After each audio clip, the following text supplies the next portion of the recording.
Welcome back to the Marvel Movie Minute, a daily podcast in which we assemble to explore the films of the Marvel Cinematic Universe 1 minute at a time. In this, our 6th season, we are looking at the Avengers. I'm Andy Nelson from the Next Reel Film Podcast. And I'm Pete Wright, and I'm also standing in shame. Today, we are talking about Minute 91, which begins with Fury pitching the Avengers Initiative and ends with Tony walking out. Back on the show, we have Lachlan Thiele from the Quiet on Set podcast. Hello, Lachlan. Hello, fellas. Thank you for having me back again for another dramatic minute. So dramatic. So dramatic. Ugh. Yeah, this is a good one. And we're in monologue territory as we listen to Fury. He started it in the last minute and continues it in this minute, and we'll have the end of it in the next minute. It's quite the long pitch that we have here, but this, it plays well. And, I was trying to remember, have we had many long monologues in this film so far, Pete? Do you recall? No, I don't think so. This movie's a blitzkrieg of dialogue. This isn't, there's no, this is all banter, man. This is the first time we've had characters say more than one line, including a breath break. That's... I don't know if it's quite that, but there definitely has been a lot of conversation, not as much monologuing. But I feel like we've had some. But to that end, I did think that one of the interesting things about this minute is, aside from Fury's long monologue, we actually have one of the longest shots in the film. I believe this is from looking at Cinemetrics, one of our favorite sites, Pete. Cinemetrics.lv. You can kind of look at films, and they've tracked the length of all the shots, and this looks to be the second longest shot in the film, running about 28 seconds long. Wowzers. 28 seconds of Fury. 28 seconds. It's a great shot. We have this fantastic shot that starts on Tony as Fury kind of walks in from the other side of the table, and then the camera tracks to the left around the table as Fury kind of continues walking, eventually landing at the chair between Steve and Tony as he kind of continues talking. It's nice. It's a really well-constructed shot, and this is kind of one of those points in the film where a shot like this allows the actors to act. And I think that's one of the valuable things in a monologue like this, where we really get to look at, particularly in this long shot, Robert Downey Jr. as he's kind of putting on this performance, listening to him. We're talking in yesterday's minute a little bit about the pitch to Tony, because we kind of certainly had the cards as kind of Fury's direct pitch to Steve. But what does this say about how he's approaching this conversation with Tony? He just got to let it sit with Tony. Tony's like pasta. You got to let it boil, and then you got to put it all of it in and just let it sit there until it's ready. And that's what he's doing with Tony here. He's talking about all of the discussions he's already had. Tony's read all of the files. He's the most knowledgeable person in that room other than Fury. And he's just ready to crack Tony into becoming this team member who has $1 bajillion, which is going to be great for Fury's funding. And it's such a good shot. We know that Downey can perform and act, and this is my favorite part of this moment. Mainly, second, I'll get to my first in a minute, but Tony is this is his sad point, and he is the bubbly Tony Stark. And later on in the MCU, we obviously see a more broken down Tony, but this is the tipping point for him into what could be a very deep and dark progression into quite a deep sadness. Yeah, I think so too. And I think this is this is a perfect pair of minutes, because yesterday was the pitch to Cap with the bloody cards. That was the Cap pitch. And this is the Tony pitch. I'm going to stand behind you and shame you into recognizing what is happening right now. And so I was listening to this week's Smartless podcast. The Russo brothers were on Smartless, and they made some interesting comments about Civil War, because they had this idea for Civil War and had to go pitch Tony, right? They had to go pitch Robert Downey Jr. to see if he wanted to come in and essentially be the antagonist, and be the bad guy to Captain America. And this scene makes me think about that conversation, about having to go make a case to the guy who plays this part, because this guy has taken such inseparable ownership of the role. Even at this point, like, Robert Downey Jr. is inseparable from Tony Stark. I think he made that case beautifully in Iron Man and continues it here and just punctuates it. He's just like, this is who he is and this is who he's going to be until the character is done. And I think it's really lovely that we get that sequence and he's not in a suit, right? We get to see how inextricable his identities are from one another, regardless of whether he's wearing the Iron Man armor. The moment plays really well. And I think Robert Downey Jr. really, he knows how to tap in, as you were just saying. Like, he is so much this character is so much him. But, and so because of that, he really is able to just emote and provide everything that we need for this moment to kind of carry the weight. I do like that Fury actually does approach a few different angles with him. One, talking about the Avengers initiative. And I like how he even throws this in. There was an idea. Stark knows this. Stark knows this. It's just like, he's already in on all of this. And, as like a little way to say, he's been around for a while to have been clued in enough. And so there's this element to kind of that being an interesting way to kind of dig at him. Like, you already knew I was trying to do this, and you've been working at subverting me. Like, I don't know, there's something interesting about the way he does that. And then toward the end of this minute and toward the end of this shot, this is where he comes at it from the personal angle, and he brings up Phil again. Phil Coulson died still believing in that idea in Heroes, which is what kind of gets him to stand up and walk out. And it's an interesting way to kind of hit at him. At first was just like, the information, like he knew about the team, but then to kind of tie into this personal angle, especially, and I don't know if Fury knew all of the stuff, like, how much of a relationship Phil and Pepper already had, and all of the stuff going on with the cellist in Portland, and that Tony was just like, I'll fly up to Portland, like really like trying to angle in on the friendship that he and Pepper already had. But it does feel so interesting that he now decides to use Phil as kind of that anchor point for his direct pitch to Fury, or to Tony here. Phil's death is literally like a revolver for Fury. He's just flinging it. Hopefully some shot lands, and he's just like, this is just perfect ammunition for getting these guys on board. There is Fury has thrown a bus, and then Tony is now underneath it, because he's like, Stark knows this. He knows what's going on here, and you can see it's such a subtle thing that Robert Downey Jr. does. When Fury's walking around, his eyesight just changes, so it's not at Fury anymore. When he walks around him, he kind of walks into his peripheral vision. Then Tony looks away because he can't handle Fury talking to him face to face. It would have been a much more aggressive scene if Tony was watching Fury, looking at him through this scene, but he's not. Fury's in the background, Tony's looking away, he's processing this. Yeah. Well, especially, like, it feels like the moment he stands up is the moment he recognizes he has no fight. Yeah. He has nothing, because he knows Fury is on a very important level. Fury is right. Yeah. And that he has been an obstructionist, Tony, to this whole initiative. And had he maybe been on board a little bit more aggressively, a little bit earlier, then they could have been ahead of it. That's what the minute represents to me.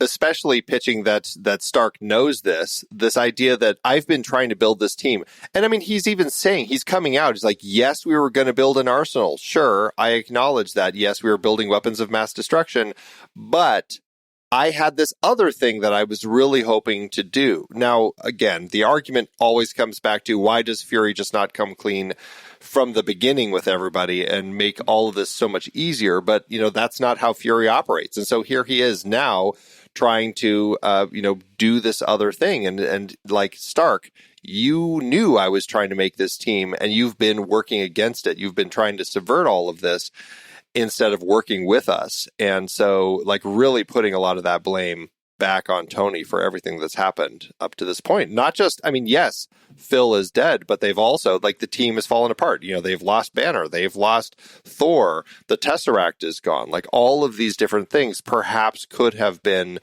avoided had even just Tony, who was, again, he knew that they were trying to build this team, had worked more in favor of the team instead of being in adversity to it.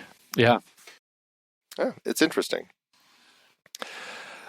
It did make me question, though, why is Tony the only one that knows about the Avengers initiative? Like, isn't that something that, like, I mean, I feel like they all knew that. Like, I mean, they were coming here to be part of this team. Wasn't that a whole thing? And, right. I think if they could make the case that somebody didn't know about the Avengers initiative, that would be Thor, who's not in the room, right? And like, who just showed up on Lightning and was never actually... showed up on Lightning on a plane. Yeah, right.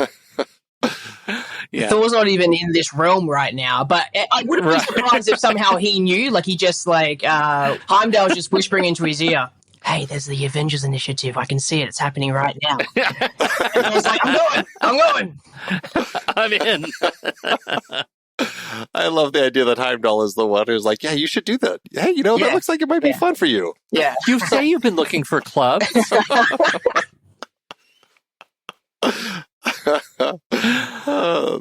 That paints such an interesting picture for Thor. It's just like, I'm just tired of these same Asgardian groups here. Where can I find something a little different? Yeah, right. Oh, man. Well, okay. So as far as the pitch, I mean, what do we think? How do we feel they're reacting? As far as, is Steve buying into this pitch? Is it working on him? And then also, is it working on Tony?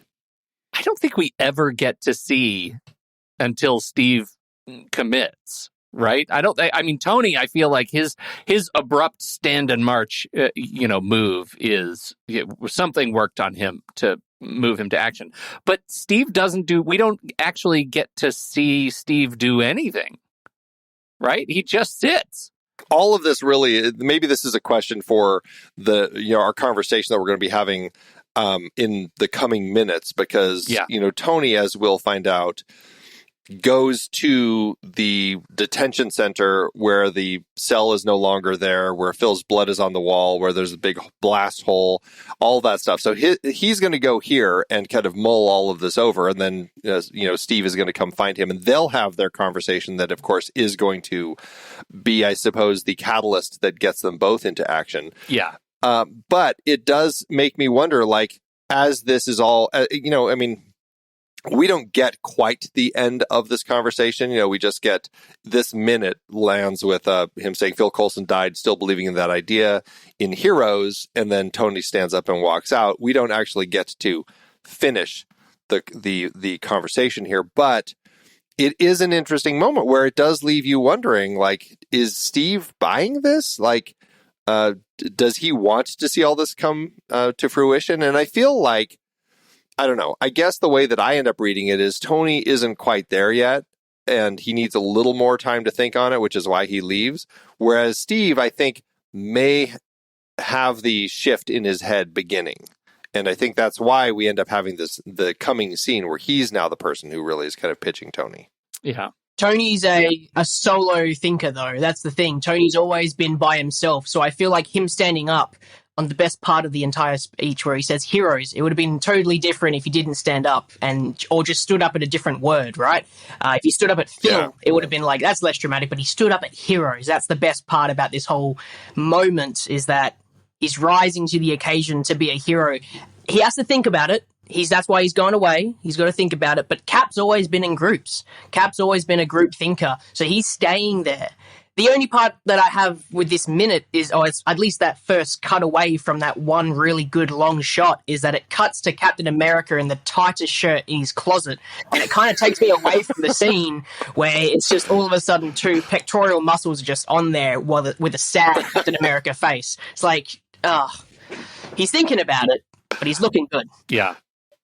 I do. Speaking of Tony's lift, is like, I love the way it's framed, because it of course that high angle, but also on Heroes, he's in this shot with Fury, and he replaces Fury, right? He stands up and covers Fury, and the shot cuts Fury out of the picture and gives Tony that solo hero shot that is, I think it's wonderful and dramatic and beautifully architected camera work.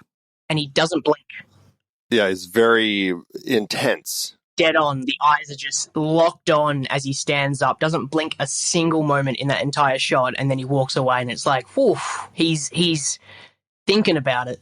This is a perfect example of the importance of filmmaking, and something that, I don't know if we've talked about a lot over the course of this film, but it certainly is, as you look at a variety of films, you can certainly see when filmmakers are really using the cinematic tools to the best of their potential. And it can be a challenging task to figure out, how do I structure this shot so it's not just cut from this face to that face to this face to that face?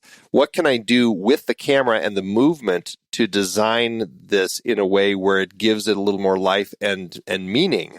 And that's, I think, one of the biggest challenges for filmmakers, is finding these moments. And it's whether it's like, do we have a full 28-second tracking shot as Fury walks around a table, or do we have a dramatic shot of Robert Downey Jr. as he stands up and gets in front of Samuel L. Jackson? And like, how do we think about these tools and the ways to kind of make them mean something, as opposed to just cut, cut, cut? It's a simple scene that we have here. I mean, really, just these last 2 minutes, it's just been largely it's just been Nick Fury in his monologue as he's talking to these two other people. But we're getting so much with these other characters because of the way the shots are constructed and then the performances. Yeah. This is why some filmmakers really excel at the work that they do. They're asking with the movement shots to look at the scene, and then the locked off shot with Tony, they're like, look at Tony, focus on Tony. This is where you need to be right now. Don't look at the rest of the room, focus on Tony. And that's just such powerful filmmaking. Definitely, yeah. This is pretty much the end of this minute as Tony rises and has his moment and then walks out. And we see Fury looking at him as he leaves, and Steve also kind of watching, and Maria way in the distance still there. She's actually further back now, even further back than where she was in the previous scene. Just slowly keep stepping backward.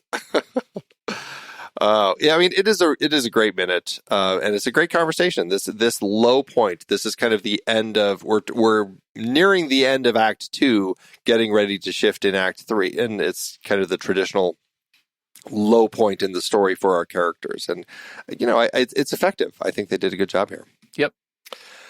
Any last thoughts about anything going on here, or should we wrap things up for today? I guess there's not really a Samuel L. Jackson movie without him having a monologue. It's got to be in his contract at this point that he has to do a scene, and I feel like he was building up to this. He was ready for this. He was excited for this because he knows that he's the most important man in the room right now, and without Fury, without Samuel L. Jackson, there would be no Avengers. He is bringing them together. To quote Loki from many, many scenes and many, many minutes ago, he called them lost creatures, and I really like how Fury is, herding these lost creatures into this initiative, and that's these whole 2 minutes. It's why I picked them. It's like, this is so much fun to see him molding them into the heroes he wants them to be. Yeah, absolutely. We haven't really had a chance to chat with you before, Lachlan. So what's your stance on kind of the films of the Marvel Cinematic Universe? Are you a big fan? Do you have, high points and low points? Where do you sit with all of this? I wouldn't say I'm a massive nerd when it comes to Marvel itself, but I went and saw the Avengers in cinemas when I was fairly young. I'm only 23, and I saw them in cinemas when I was like 12, 13 years old. So for me, it's sculpted my childhood, and I've had these movies while I was growing up. So that's been the most exciting part for me, and that's why I've kind of kept on, because it's this massive universe. Unfortunately, I've fallen off fairly recently. I'm yet to see. I've seen Guardians 3, but I haven't seen Ant-Man yet, which is the second most recent one at time of recording. I'm yet to see Ant-Man, and it's the only one where I've just fallen off and I haven't seen it yet. With the amount of content coming out of the MCU, I struggle to kind of keep up with it now. But this part, everything in these sort of era, I love. It just brings back so many fond memories because they're so much fun, right? They're just so much fun to watch. Do you have a favorite? Like, if you could pick your top 5, what would you say they are? Oh man, that's gotta be. Oh, there's so many now that, if you thought about it when Avengers came out, you're like, pick your top 5 and you can just bang them out straight away. But now you've got so much to kind of include. I would say that at number 1, I would say it would be Civil War. So much about that film is just spot on. And for me, Iron Man is my favorite hero out of the MCU. It's such a fun character. I love how he's such a douche, but at the same time, he evolves into his less douchey ways and obviously has, in my opinion, one of the best superhero arcs that I don't think they're going to be able to copy ever again. I feel like they used the whole Iron Man arc and they won't be able to duplicate that with anybody else. But yeah, I don't think I could give you a top 5 right now because I would have to process. Let me go watch them all. Yeah, sure. And I'll get back to you. Okay, so give me about 3 months to go watch them all, and I can get back to you on what's my favorite. Sounds good. We got a deal. All right.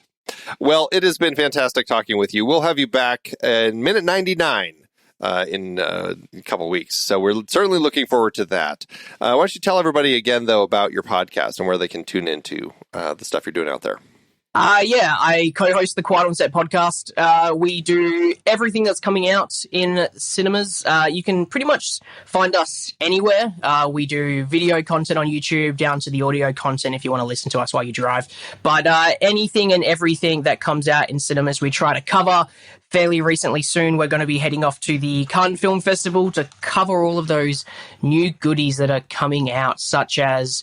What's coming out there? Indiana Jones? Oh, that sounds like a good one. Another fun Indiana Jones old man running around. Legacy Parade. Yeah. Awesome. Well, certainly looking forward to that. Check the podcast out, everybody. It's a good one. And that's it for today. So, Lachlan, thank you again so much for joining us. Thank you, guys. And we'll be back tomorrow with another guest for Minute 92. So, Pete, thanks as always. Oh, Andy, tomorrow, the impotence of Thor, the nudity of Banner. Until next time, true believers.